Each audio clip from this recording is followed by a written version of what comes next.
Sino hindi sasama ang loob? Pinagupitan ng asawa ko yung aso namin, 450. Tapos nung ako yung nangihingi ng pampagupit, binigyan ako 55. Grabe naman. Tapos nung nagkasakit yung aso, tarantang-taranta sila, dinala agad sa vet. Tapos nung ako yung may sakit, may libreng check-up naman daw sa barangay. Ano yun?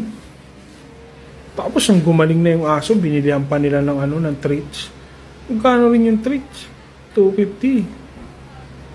Tapos nanghingi lang ako pang merienda. Kakakain ko lang daw, kakain na naman. Hindi kaya ako yung aso dito sa bahay. Kayo na lang ang pumasok sa trabaho bukas.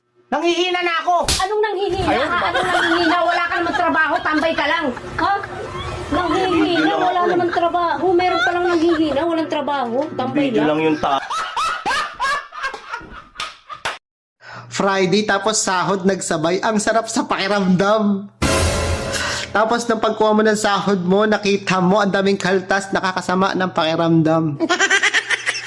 Yung pagod mo sa trabaho, nadagdagan ng pagod at lungkot, hinanakit sama ng loob.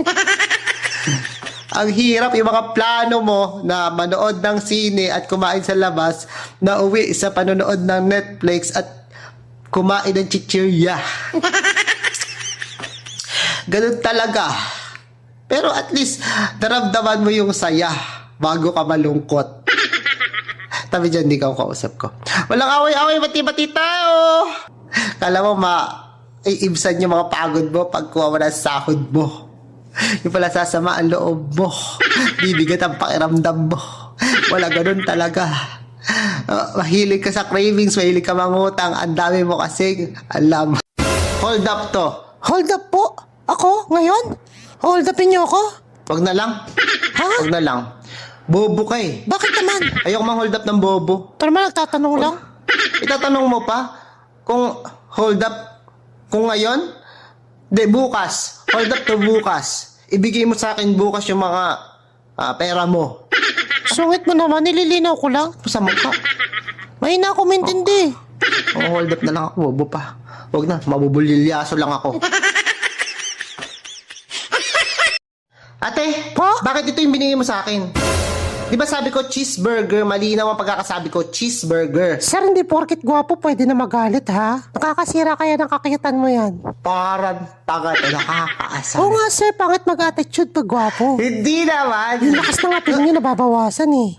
Gusto ko lang na mapalitan mo. Hindi ko naman. Dapat taas lang yung boses ko. Ganon. Artistahin pa naman sir. Hindi naman ako galit. Hawig pa naman kayo ni John Lloyd na may Kakainis pagka-Alden. Oh, grabe oh. Uy! O maya narinig ka ng mga tao sa likod mo. Gwapo ka naman talaga sir eh. Sabihin, Parang artista yung kausap ko eh. ayoko lang ganyan. Sige na, palitan mo na lang. Okay na. Hindi naman ako magagalit na. Ano na, okay na. Cheeseburger na lang. Hintay ko na lang mamaya. Paano nyo na-handle pag may nagkakakrush sa inyo? Tara, tuti. Okay na, sige na. Hintay ko na lang. Tawagin mo na lang ako. Sige na. Patuto, antipaklong.